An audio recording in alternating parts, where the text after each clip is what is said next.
Quando fala assim, o meu colega está fazendo um tratamento espiritual.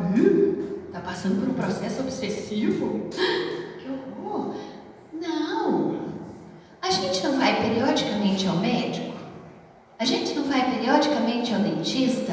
Agora nós não estamos tomando vacina contra a gripe? Por que de vez em quando também, pelo menos uma vez por ano, nós, trabalhadores da casa espírita, seja de que setor for, precisamos passar pelo tratamento espiritual? Imagine um médico que nunca vai ao médico.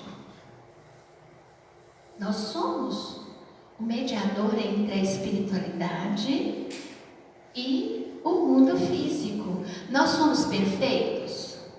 Não. Portanto, nós precisamos reharmonizar-nos também. Trazer a água para fluidificar, para levar para casa, para tomar. Tomar passe, passar pelo tratamento, sabe? Reharmonizar. O tratamento que a casa oferece para o público tem que oferecer também. Então, nós precisamos de ter uma formação continuada, não só no sentido de estudos e leituras, mas também espiritual. Olha o que o Dr. Bezerra fala para nós.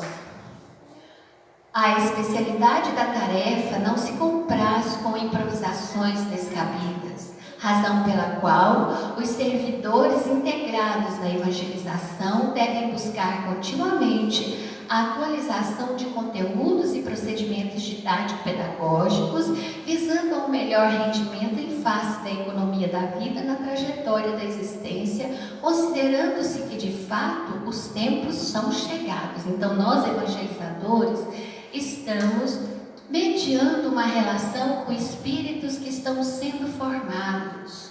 O evangelizador consciente de si mesmo jamais se julga pronto, acabado, sem mais o que aprender, refazer, conhecer. Ao contrário, avança com o tempo, vê sempre degraus acima a serem galgados na infinita escala da experiência e do conhecimento. Olha só, ali no colo do papai, da mamãe, das tias, estão bebês. Mas que espíritos são esses que estão ali? Nós, evangelizadores, precisamos nos preparar para lidar com esses bebês, com essas crianças, com esses jovens. Quantos de nós não nos surpreendemos com questões que essas crianças fazem para a gente no cotidiano? Questões tão sutis, tão inteligentes. Os espíritos que estão reencarnando na Terra é para nos ajudar nesse processo de transição de provas e expiações para a regeneração. Atualmente são espíritos de alto nível intelectual, mas de profundas necessidades morais e espirituais. Eles não são espíritos prontos, não são superiores aos pais. Eles têm uma capacidade cognitiva mais evoluída, mas a moral ainda precisa ser balizada. Então, nós evangelizadores, nós condutores da casa espírita, precisamos nos preparar para lidar, conhecendo pedagogicamente quem são as crianças, estudando os teóricos da psicologia, da psicopedagogia, para lidar. Hoje, quantas doenças estão surgindo na psique? Crianças com autismo, que são crianças altamente habilidosas e inteligentes.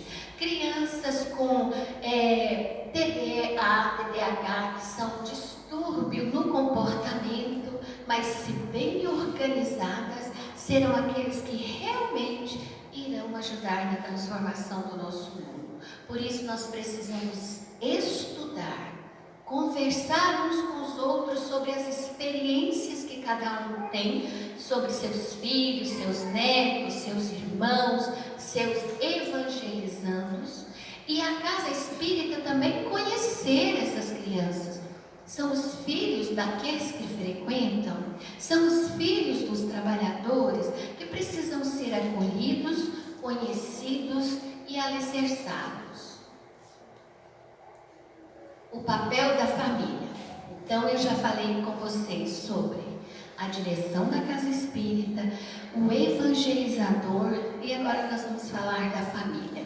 Existe evangelização de crianças e jovens somente pela casa espírita? Não.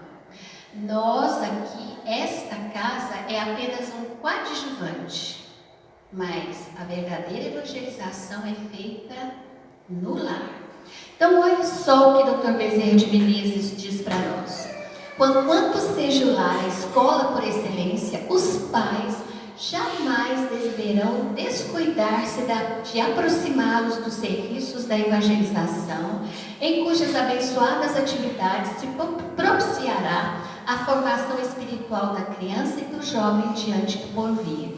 Então, não, assim como a escola formal lá fora não educa, quem educa são os pais, a escola ensina matemática, física, química, geografia, história, mas quem faz a moral, a civilidade das crianças é a família.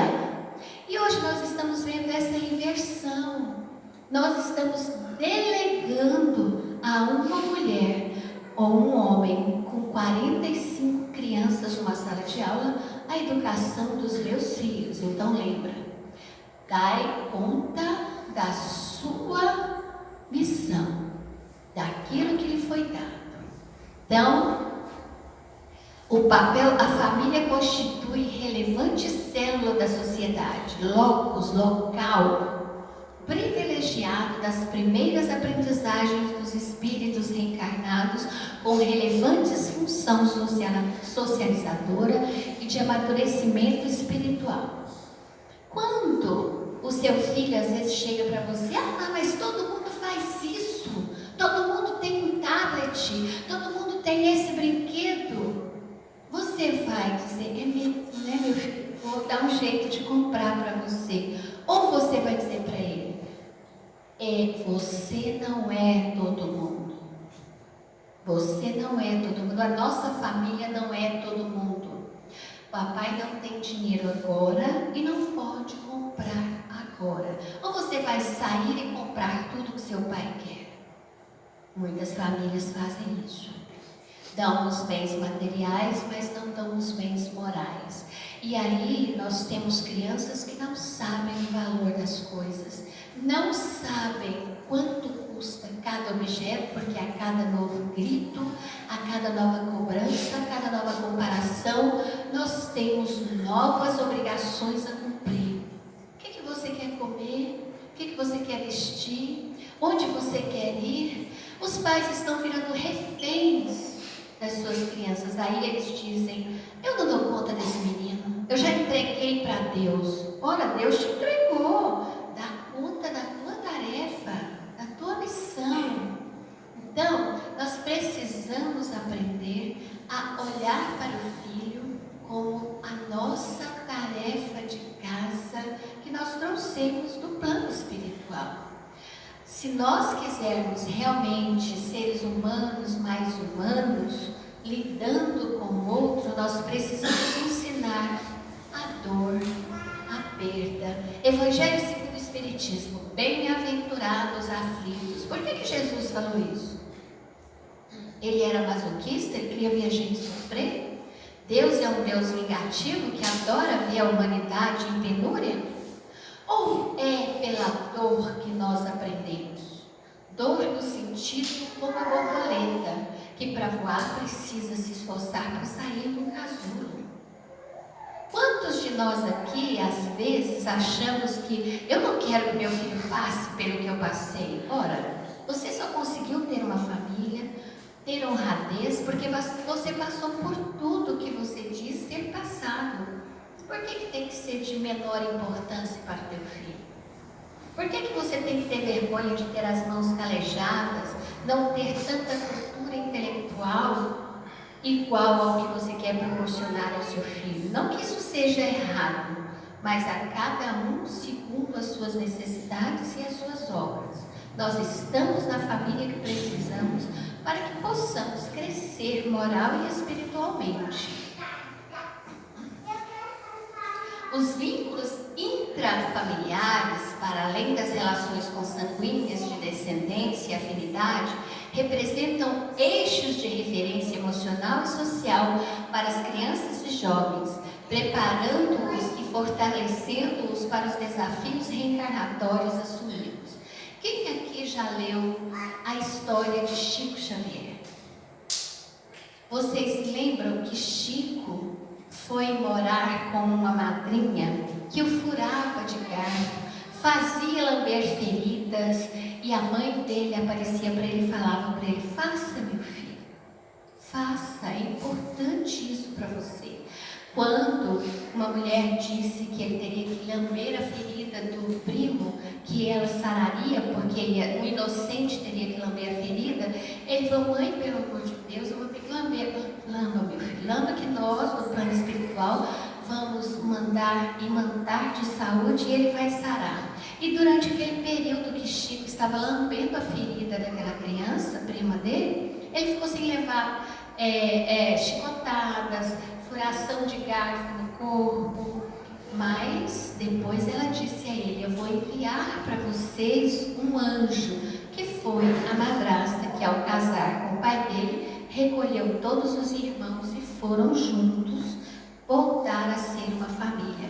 Então, olha só, nós precisamos entender que pelos laços reencarnatórios, nós precisamos viver experiências, nossos filhos precisam viver experiência, a experiência de saber perder, poder ficar com raiva. Nós precisamos ensinar os nossos filhos: quando ele ficar com raiva, deixe ele ficar com raiva.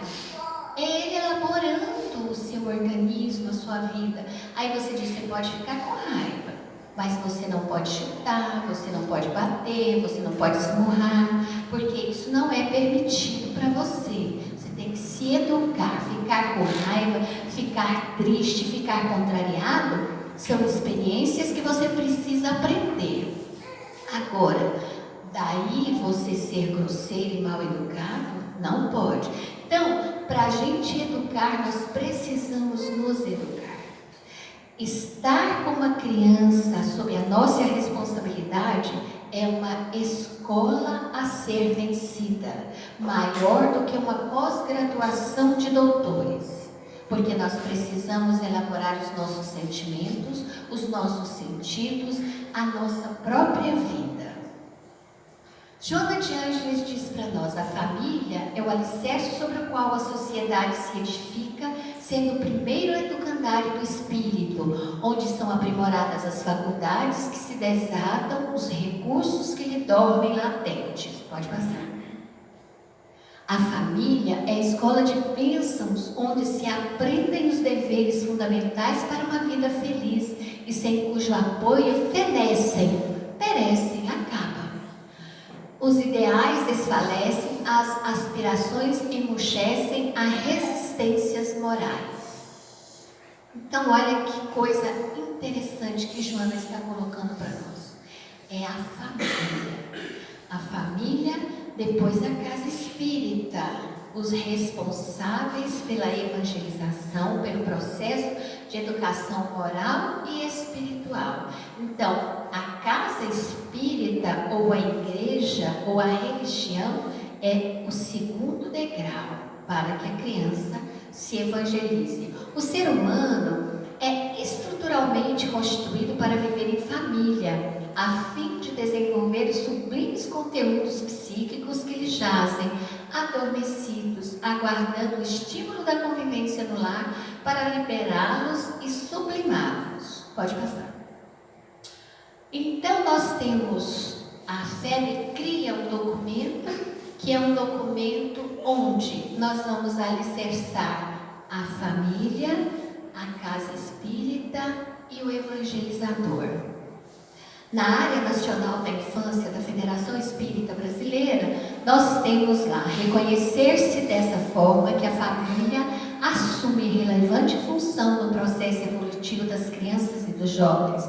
A maternidade e a paternidade constituem verdadeiras missões, visto que Deus colocou o filho sob a tutela dos pais, a fim de que este os dirijam pela senda do bem.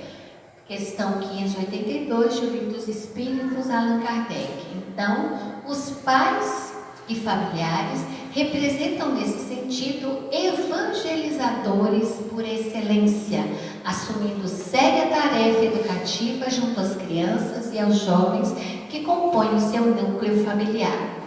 Então, a casa espírita que tem a evangelização de bebês, de crianças, de juventude, ela também precisa criar a sala de paz, onde são discutidas questões do processo educativo da criança. Por quê? Às vezes, os pais são pessoas muito jovens que ainda não aprenderam sobre os aspectos de desenvolvimento fisiológico, psíquico da criança. E na sala de pais, com outros pais, eles vão trocar ideias. Então, é uma sala onde há um grupo de médiuns da casa responsável pelo estudo sobre família, o papel da família, a função da família, como lidar com as nossas crianças e jovens, e inclusive pensar o que está acontecendo no mundo aí fora, onde nós, nesse processo educativo, temos tantas questões, tantas problemáticas para questionar e entender sobre o comportamento do jovem. Eu não quero ser um pai retrógrado, eu não quero ser uma mãe retrógrada, mas também eu não quero ser um pai que deixe o meu filho ao léu. Então, trocando ideias com outros pais, com pessoas, por exemplo, você traz um psicólogo para conversar com esses pais, um médico para conversar com esses pais, um pedagogo para conversar com esses pais e tirar para eles proveito desse processo de discussão na elaboração educativa dos seus filhos. O Evangelho segundo o Espiritismo, no seu capítulo 14, item 9, diz para nós: inteirai-vos dos vossos deveres e ponde todo o vosso amor em aproximar de Deus essa alma, tal a missão que vos está confiada, e cuja recompensa recebereis, se fielmente a cumprirdes. Os vossos cuidados e a educação que lhe dareis auxiliarão no seu aperfeiçoamento e o seu bem-estar futuro. Lembrai-vos de que cada pai e cada mãe, a cada pai e a cada mãe, perguntará a Deus: que fizeste do filho confiado à vossa guarda?